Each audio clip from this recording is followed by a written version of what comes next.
I'm so delighted to be with you all at CdeSecDays. I think that this is a really fun event, although very broad in its ambitions. The idea of just security at large itself is its own thing, but then to imagine security in a world in which there are no security problems. This is a fantasy world, but I'm excited to be part of the panel that is going to be moderating, just kind of talking about this exercise of what would it be like if we could eliminate some of these pain points that we have today, and can we envision as an industry, like where do we need to be going and start to get ourselves just a little bit closer to that utopia.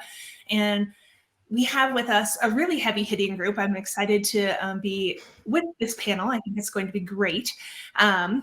We have part of our panel has joined now. We have a couple more people who are going to be popping in. So if everyone in the panel can go ahead and join, that would be excellent. And we'll start doing introductions as we go. So today we have with us Eddie Zaneski. Eddie does staff DevRel and open source security or open source software at Chainguard. We have Kayssar Daher. He's a lead security engineer at GitGuardian. We have Nick Manoogian. Manoogian. I'm so sorry, Nick. And he is a senior software engineer at Doppler. And we also have Sonya Moisset, who's a senior security advocate at Snyk. I'm going to turn. Yeah, Nick, if you can get in, that'd be great. We'll start with intros on the other people. So we get. Okay. Everyone feeling good on audio visual?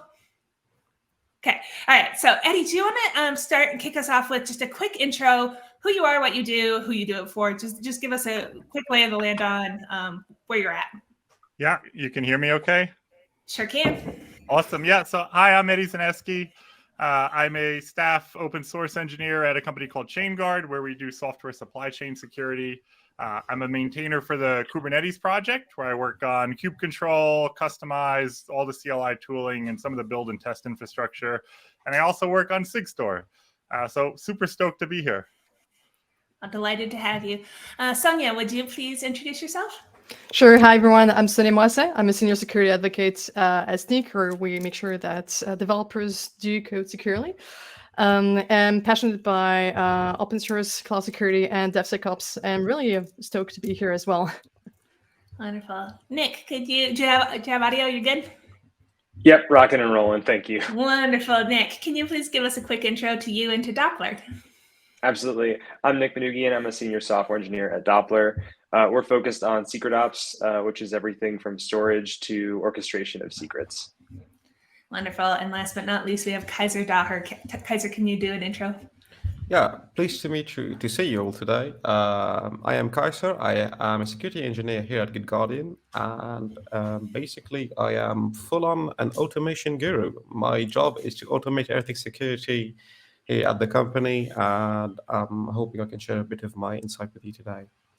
Wonderful. And then I realized I dove right in without introducing myself to everyone. Hi, I'm Rachel Stevens. I work at RedMonk. At RedMonk, we focus on helping the industry at large and our clients in particular understanding kind of technology adoption trends, particularly from the perspective of the practitioner. So what is it that people with their hands on the keyboards using, prefer, things like that. So definitely care a lot about all of the things in and around security. And so excited to chat with you all. But I wanted to start the conversation today talking a little bit more about what it means to kind of think about what our challenges and obstacles are. Like if we want to get to this utopian world of like things are not constantly insecure, we're not constantly firefighting security battles. Like what are the most significant challenges and obstacles that we need to overcome now and start to address to make progress towards solving this supply chain security issue? Sonya, would you kick us off on that one?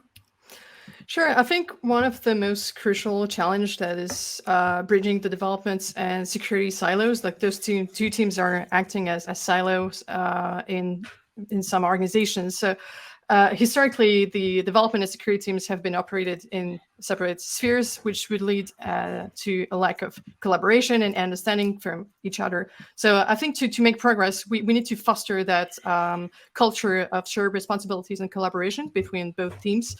And the development team also should be educated on security coding practices, while security team need to understand the development process, so we have that constant feedback loop between both team, and also make sure to integrate security seamlessly into it. And I think by breaking down those silos, we can improve communication, enhance security awareness. That's the objective, and also make sure to create more secure software supply chains. I think that makes sense. One of the things that we've seen at RedMonk, and one of the things I've written about in the past, is the importance of kind of making the right thing the default thing. So we talked about, the phrase we used was that developer experience of using the software is actually a key component of the security of the software. Developer experience is security, because you want your developers to be able to easily be secure. And I feel like that ties into what you're saying here in terms of education is important, helping empower developers, but it's also about making it so that developers' workflows are seamlessly secure. And I think all of those things tie together. Eddie, do you want to chime in here? Yeah, I think so. One of the biggest things that we've seen is that companies just don't know what's running in their stack in terms of their dependencies and what that sprawl looks like. So we heard during like the whole Log4Shell testimony before Congress, one of the companies there said that it took them like 2 weeks to come up with a plan to figure out what was impacted. That wasn't 2 weeks fixing things that were broken. It was 2 weeks to figure out what do we need to fix. And I think like that's one of the hardest things we're solving right now, because any dev team, different companies have different open source policies for what libraries you can use, but I can just go reach off the shelf on GitHub and grab a library that does God knows what all, maintained by who knows what all. And yeah, it's without knowing what we are using, there's no knowledge of like what we need to fix there. So yeah, a lot of flying blind. Nick, anything that you'd like to contribute? Anyone else? Big gaps? Yeah, I'd love to chime in with a huge +1 on making things easier for the developer. I mean, we go and we hire smart people who are good with computers, right? If you put something in their way, they're going to find a way to work around it. So, if you've got a tool that is useful to for a developer, and also a +1 on training developers on security. That's something that we've been really big at Doppler. All of our engineers have at least, a base understanding of why we're worried about the things that we're worried about, what the impacts might be. And our security team also understands that like the job's got to get done on the development side. So it's it does not need to be a rivalry. It can be a symbiotic relationship. Yeah, definitely breaking down those silos. Sonya and Nick, I'm curious, when you're saying training, is this going into like third-party tools? Is this something that you've built in-house? Like, what does the training that's effective look like in your organizations? I would say for developers, for them to make sense, is to have a customized training on the vulnerabilities. So let's say if we know the standards, for example, the top 10 lists, we shouldn't just drop the top 10 list to developers. We should actually put context around that. What are, for example, the top 3 vulnerabilities within your organization, and make sure that you have that customized training around that. So just to make sure to always put context for developers to better understand the impact that it could have within their organization, and also support that with the real life examples. So we're talking about Log4Shell and others that we know, for example, SolarWinds or CodeCov, with the different tools that we could have within our CI/CD pipeline or within our code base. Just to put that context is really important for developer, always to get the why we're doing this. Yeah, same here. A focus on your stack, right? Like there's a lot of stuff in the OWASP list that is not completely relevant in React, but there are other things that you need to be worried about in React. So having a you can't just drop a learning module on your developers and be like, okay, I've done it, right? It needs to be focused, needs to be thoughtful. Also having open conversations. We've got our security channel in Slack where folks are dropping links and like, hey, is this relevant for us? And no, and here's why, and here's what we should be worried about, or yes, and we should be looking into this. So having honest, real conversations about security. We've also done a handful of security office hours where security folks will kind of hang out and just answer questions, everything from corporate security to application security. Having real conversations with the security team, and security teams love to talk about this stuff, right? They love to get in deep and talk about it. So you've got experts on the team and you've got people who want to learn. Yeah, That's great. I'd love to chime in to hear to add one thing. So Nick and Sonya were speaking about engaging with people and actually having conversations. And my experience has been that usually security trainings are unfortunately sometimes quite far off the mark. Talking about let's take a very simple example. We're going to speak about PHP security when your company does Java or whatever else. That's quite unfortunate. What we want to do as security leaders, obviously, is to raise awareness, etc. But what we really want is that the people we are working with, the developers, the engineers, we want them to care. We don't really want them. We don't want to teach them their job. They are much better at it than we are. That's obvious. At least I hope it is. We want them to care. We want to engage them. We want to show them how things can go wrong and the impact of that.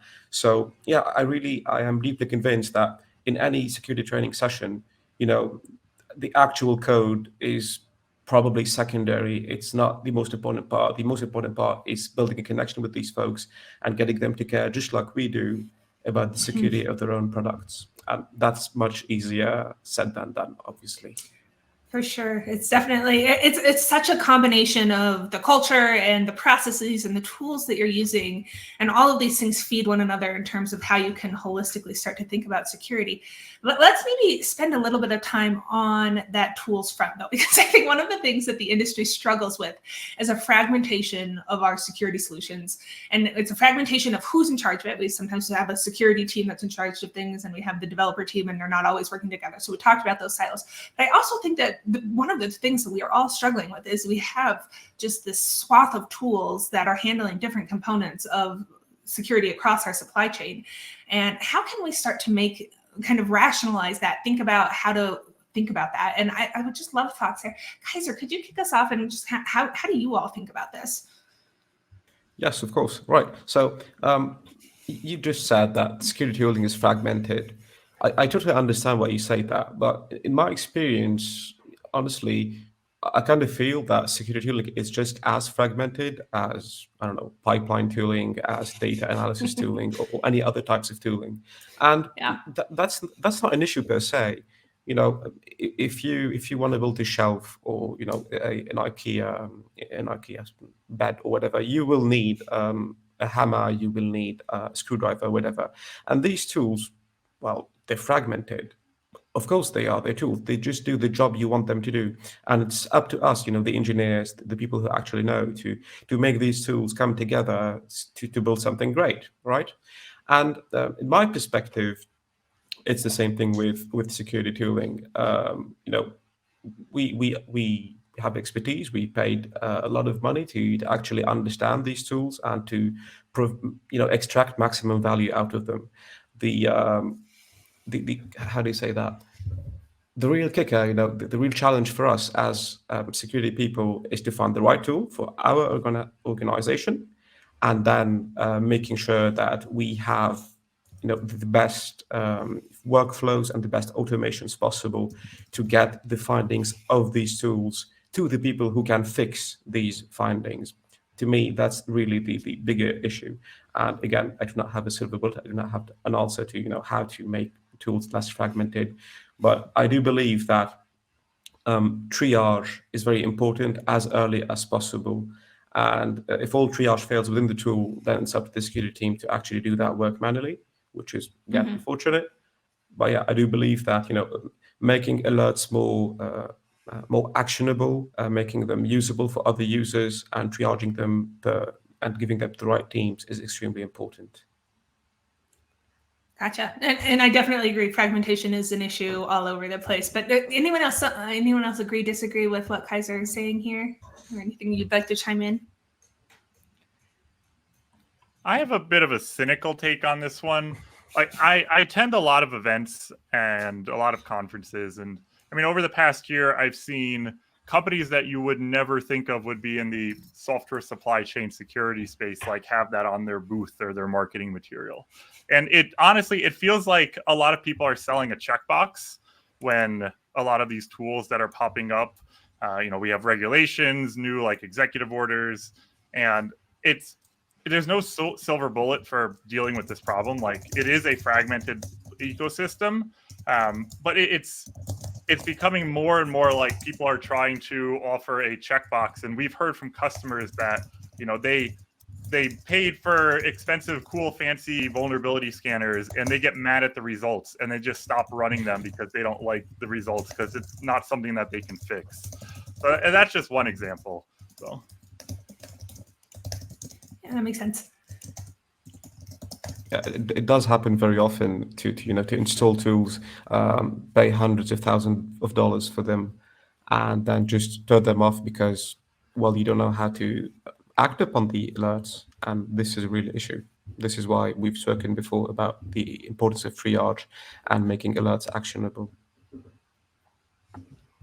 Yes, I do agree on the remediation and fixed bit that you should have in the alerts. Also, I'd say that it's important to have the developers also within this onboarding process, because we don't want to have the security team just dropping a tool at the end of the day and this is the new shiny tool, just use it now.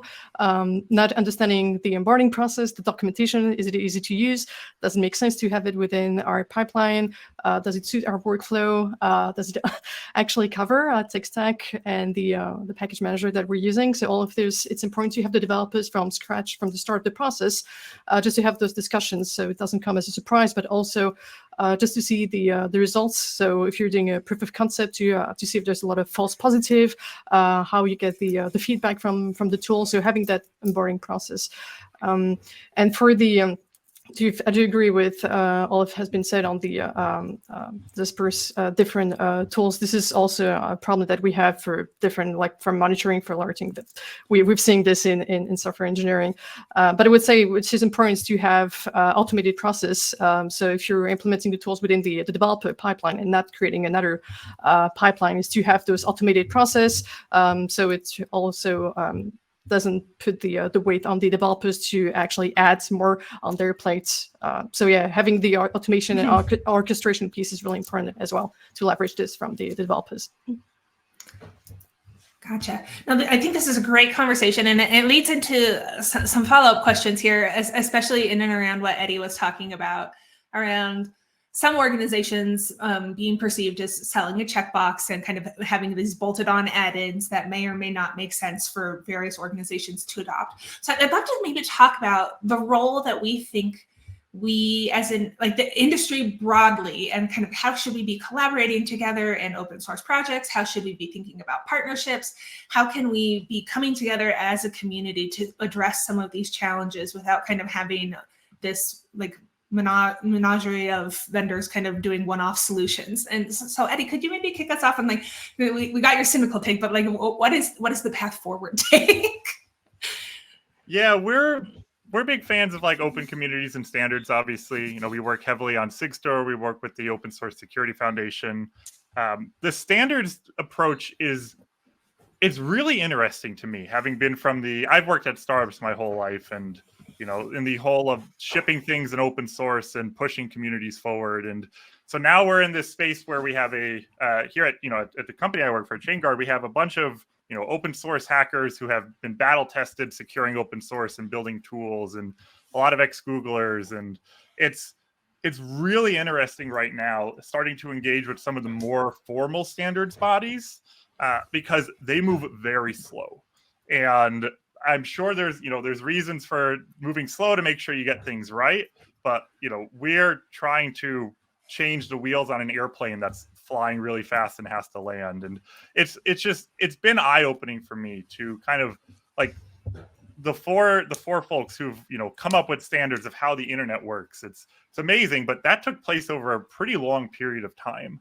And we're trying to, you know, we want to push these communities forward, but I feel like we still need to accelerate the growth and adoption of a lot of these things. And we've ruffled some feathers, which is interesting.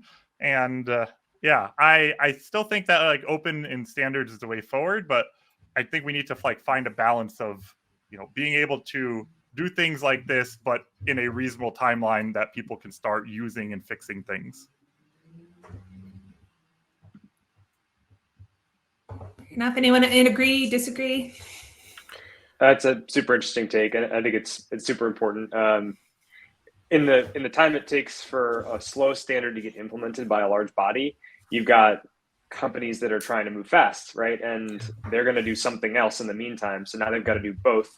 And now they're going to prioritize doing both versus like if they could start from the same, from the same launching off point. So a big, huge plus one for me on standardization, but it definitely is easier said than done, as you mentioned, especially when you're trying to get competitors to work together to build something. It's tricky. Particularly, it's not quite on the supply chain side of things, but we're in the business of rotating secrets automatically, and there's not a lot of APIs for rotating secrets, right? Like most services have like they auth and then you do the things with the services. Like there's no higher order API, so we're kind of begging vendors like, hey, can you make us an API please so that we can rotate your keys? It seems like a silly thing to ask, like I want to rotate a key with a key, but it's critically important for our users, right? And like having standards in this space, and in all of these spaces it's challenging to get everyone aligned in the same direction. So big agree. Yeah, but you just said, Nick, that it's very hard to get people aligned in the same direction and get them to work together. Well, I suppose Eddie's got plenty to say about the Kubernetes project. Kubernetes is a collaboration between all the major players in the game, and it works. It's thriving. The community is huge, and all the work that's going on in there is fantastic. So I get your point, and it's absolutely correct that it's extremely hard to get smaller players or maybe larger players as well to work together, and it makes sense. But we can do it, and Kubernetes proves that. And from my perspective as a security leader, it's extremely important for me, at least, that the people around me at the company at GitGuardian, they use standard tools that we in the engineering team, the core engineering team, provide them, because I have seen other organizations struggle very, very, very, very hard with fragmented tools, as we've said before.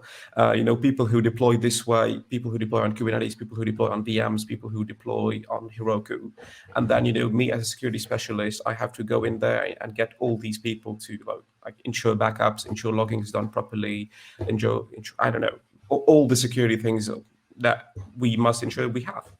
And it's extremely hard. That is a job I do not want to do. I would much rather have one standard product offering, call it what you will, that I can improve, that I can tweak, that I can work on, and have all the other teams in the company use that product. And in that way, anything I do gets multiplied. The effects get multiplied times 100, times 1,000, because it's well standardized, basically. Now, I've been speaking about the organizational level, but I suppose that hopefully we as an industry can maybe push in that direction and get organizations to agree on some fundamental principles, maybe like Kubernetes, maybe like some other things.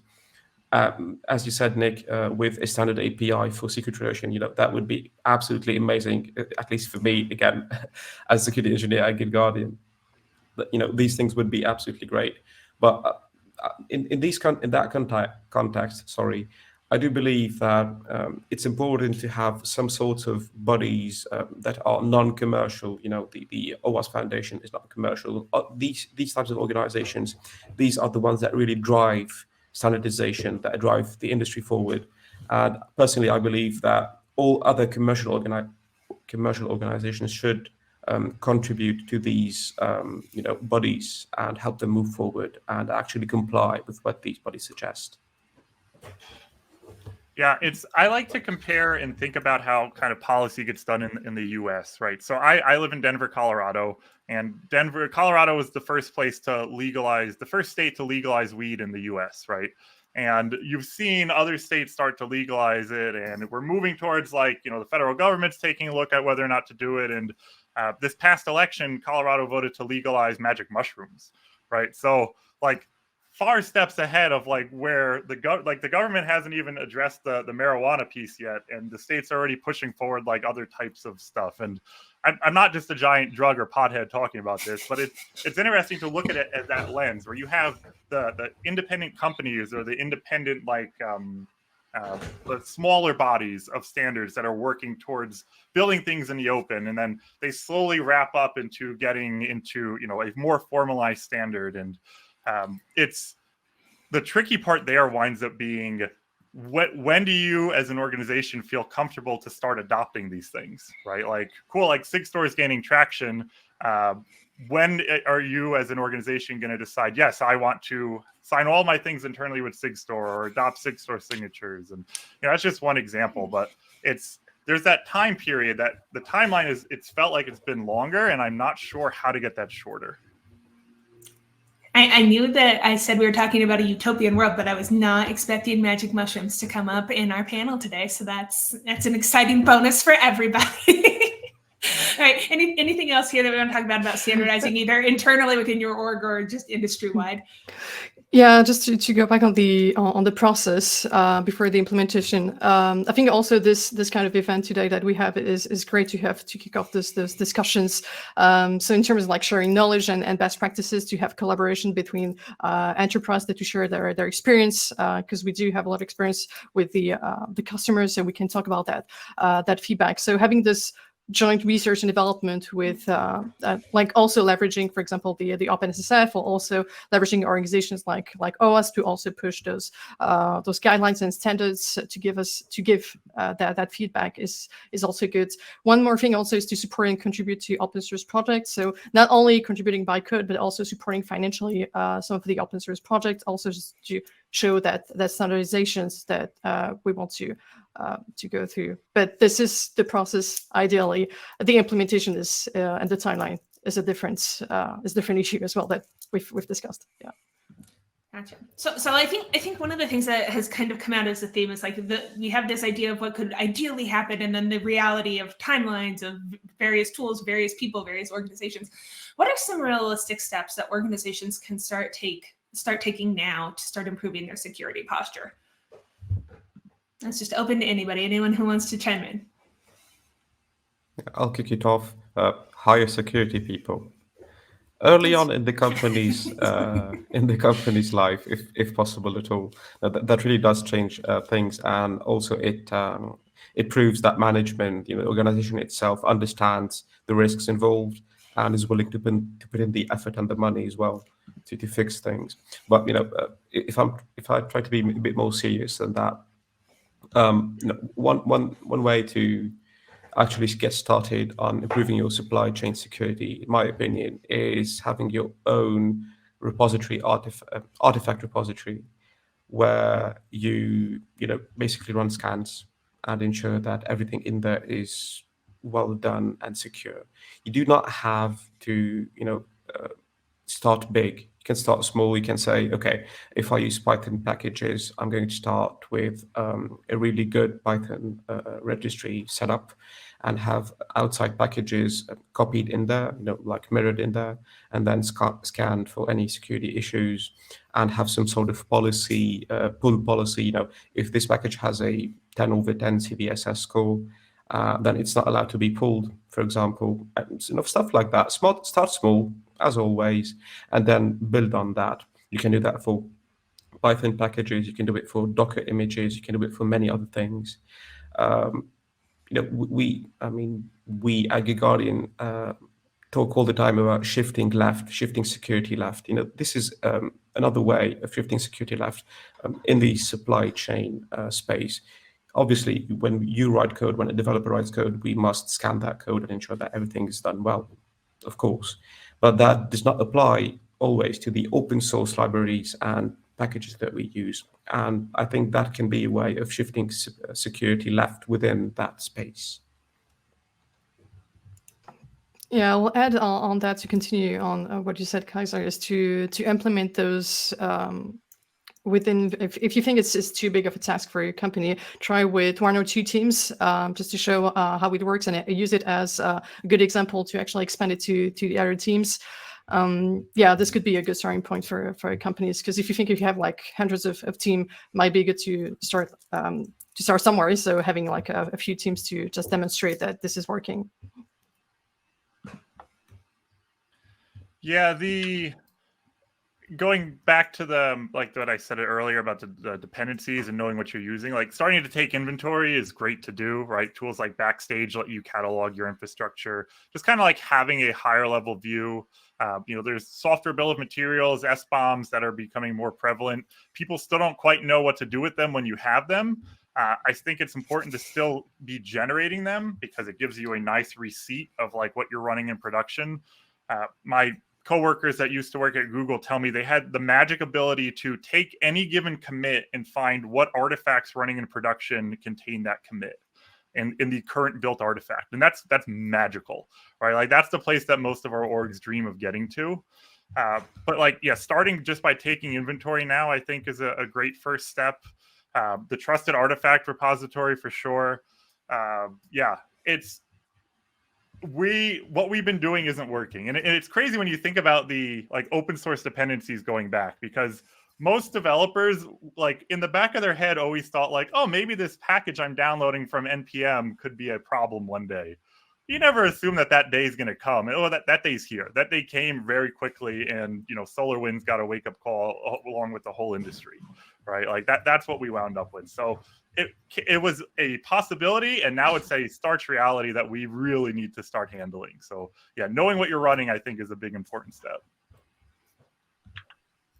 And I would just say on the secret side of things, we're definitely thinking about the dependencies in our apps and the apps that our customers use, and what is the effect if there is a compromised dependency, right? Like having a plan of what is realistically going to happen to you if you've got a dependency that's rogue.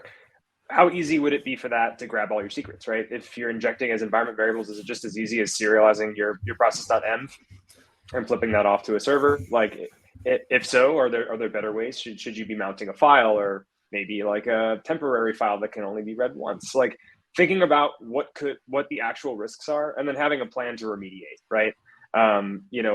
If you can detect that you had a secret leaked, then and these like canary secrets, this idea of like being able to identify that there was a leak is a thing in and of itself. But having a rotation strategy of how quickly can you manage to rotate all of your secrets. A lot of orgs don't know how long that would actually take. Like if you took all of the secrets running in production and you leaked them all today, how long would it take you to get them all rotated?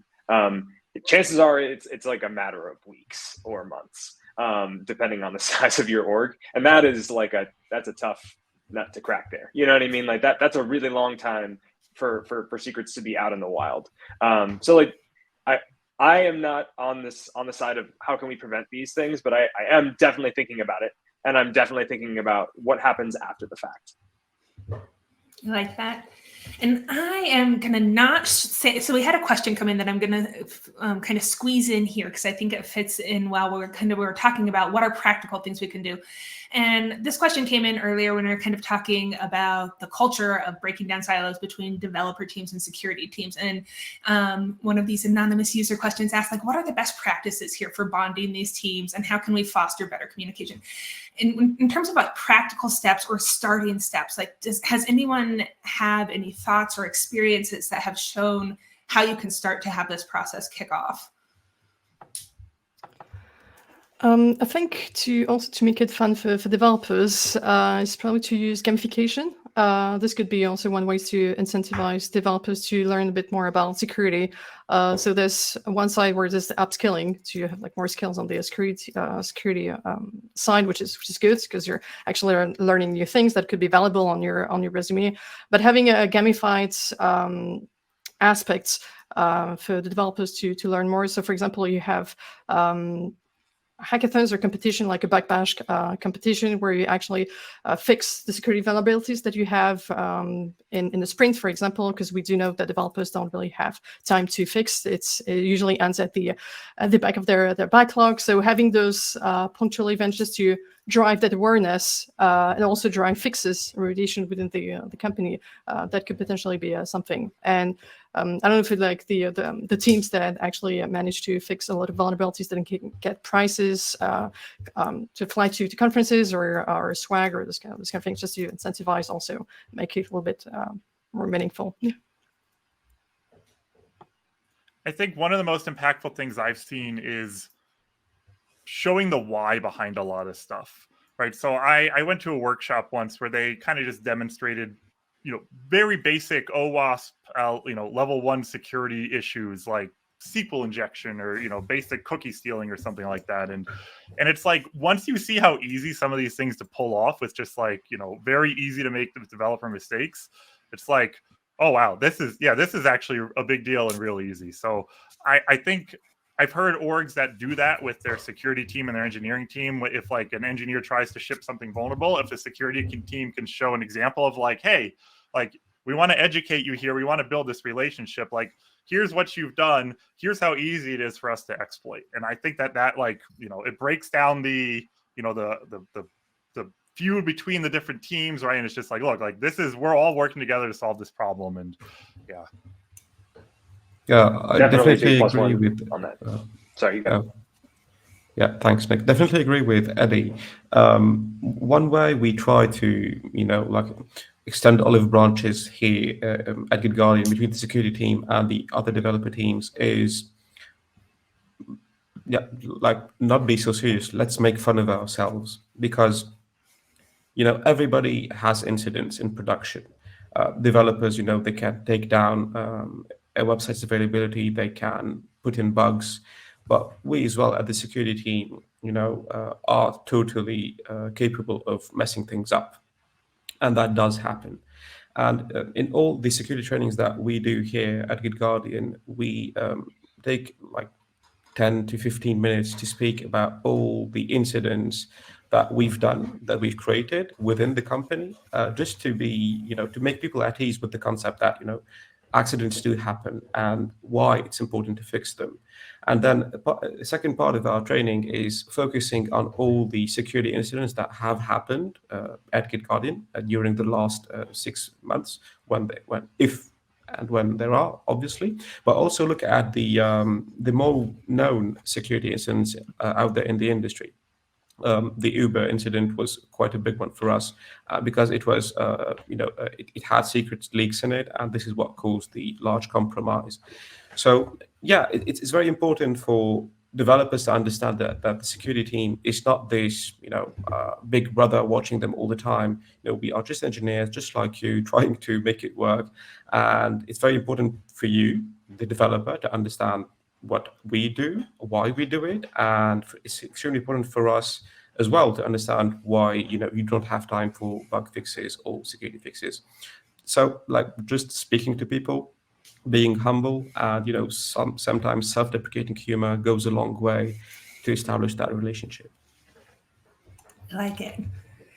All right, so we've had a lot of kind of references to various emerging trends and technologies. We've kind of thrown out SBOM and SigStor and Salsa, things like that. Can we maybe spend a little bit of time talking to people, maybe a little bit more in terms of what these are, especially SigStor and Salsa, just to make sure people understand what those are, and maybe just give people a sense of what kinds of things are potentially coming at them. So we're saying you can take some first steps, but what are some future things that people should be thinking about on the technology front that are likely coming their way?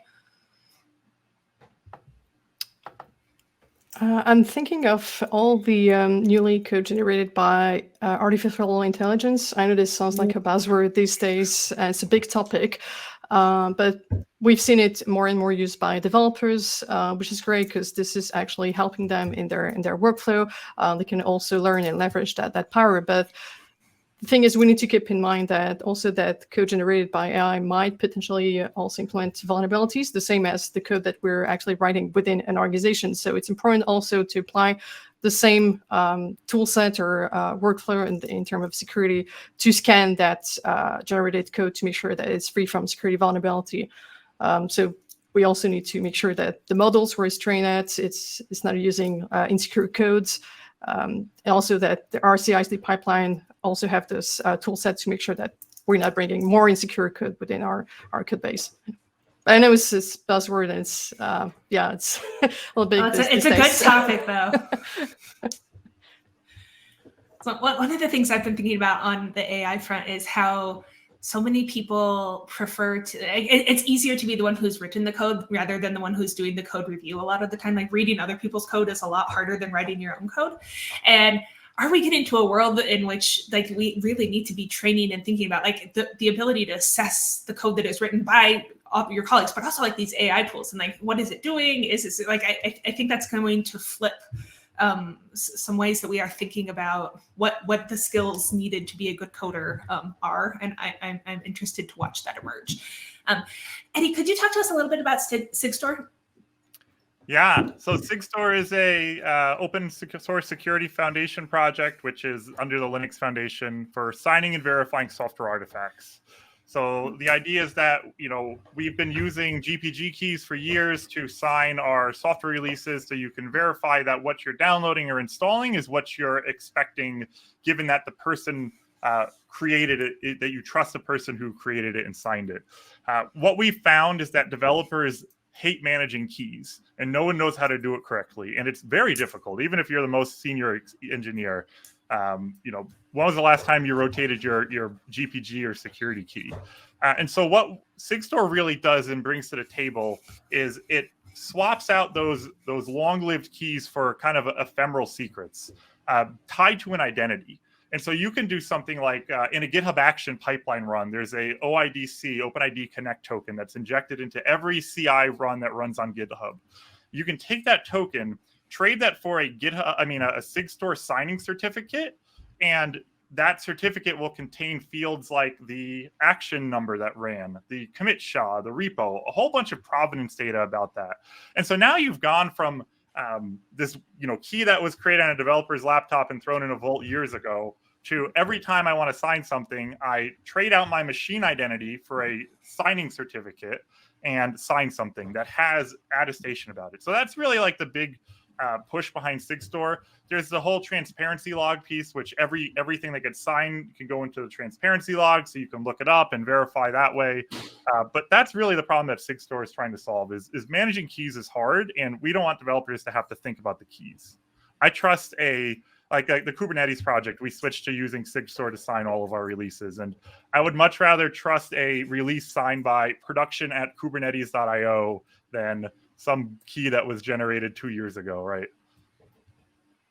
Makes good sense. I am just keeping an eye on the time, so I'm going to wrap us up with one final question. And the final question is really just going to be kind of opening up in terms of technology advancements, cultural shifts, anything like. If you're trying to leave the audience with kind of final thoughts on what's necessary to drive progress in our software supply chain security, either kind of small, immediate steps, big, grand steps, like just your final thoughts on where we need to be going. And I would just love to close with that. Related to SigStore and how that works under the hood, I'm really excited to see more identity auth. We're kind of seeing more of that, like not just in the security space, but just for like standard application to application interfaces, right? Like portable credentials are king right now still for, all the things that your app needs to integrate with. Rotation is kind of like a way of making that a little bit better, right? Like it reduces the surface area, but only to the period that you're rotating for, right? If you're authenticating with your identity, there's really no spoofing that. And it's there is something to rotate effectively, right? Like there's a key in GitHub Actions somewhere, but that's not ours to manage, which is kind of nice. So that's a trend that I'm really excited about. But in the places that we can't, more automated rotation and support for like a dynamic secret, sort of like a hyper short-lived credential issuance. Those trends I'm really excited to see more of. Wonderful. Yeah, I definitely agree with Nick. Secret rotation is extremely important. It's also extremely hard to implement in a diverse infrastructure stack. And this is where platform engineering comes in my opinion. The CNCF white paper, platforms white paper is absolutely brilliant. And in my opinion, as a security engineer, platform engineering is a security measure because of standardization, because of the ability to include small changes into that platform product that has a huge multiplier effect onto the entire organization's products and services. So yeah, I'm really excited for platform engineering, but it's not something that you can implement by snapping your fingers. it's a long organizational restructure of everything around your services and your people. So it's not easy, but I think it's worth the effort. Yeah, I'd like to echo on what Kayssar said is, the importance of having to embed security practices and automation in the development process. Platform engineering can potentially be one to actually push on this, just to drive progress on that side. Just making sure that security is an integral part of the development workflow. So yeah, also. So. Yeah, a big +1 to the machine identity piece. I actually gave a talk on this at Open Source Summit. If you just Google OIDC and my name, you'll probably find it on YouTube. But the machine identity piece is critical. Just getting rid of keys and secrets for individual developers. And why would I want to provision a long-lived cloud certificate that is the heart of my business and stick it in GitHub? I trust GitHub. I'd rather them not have a long-lived key to my castle. And then funding for open source developers and maintainers is like a P0, right? Like we've talked about how the Kubernetes project is pushing things forward and staffed, and the reality is that like Kubernetes needs contributors, right? Like we are seeing contributors fall off. The old guard is getting tired and burnt out, and there aren't new people to take their places. So this is echoing true for a lot of other open source projects. And there's a very famous XKCD, which I don't have a link to, but it's like the huge Hadron Collider and then like the tiny little pillar here, and the arrow says like tiny open source library maintained by somebody in like Oklahoma or something, right? And that's the reality. So we need to talk to your representatives, talk to your governments. Any kind of funding we can get for open source and open source maintainers is a huge necessity. Wonderful. Well, thank you all so much for your time today. I really appreciate all of the perspectives and wisdom that you shared with us. And it was my pleasure to be part of the CdeSecDays, and I appreciate all of you.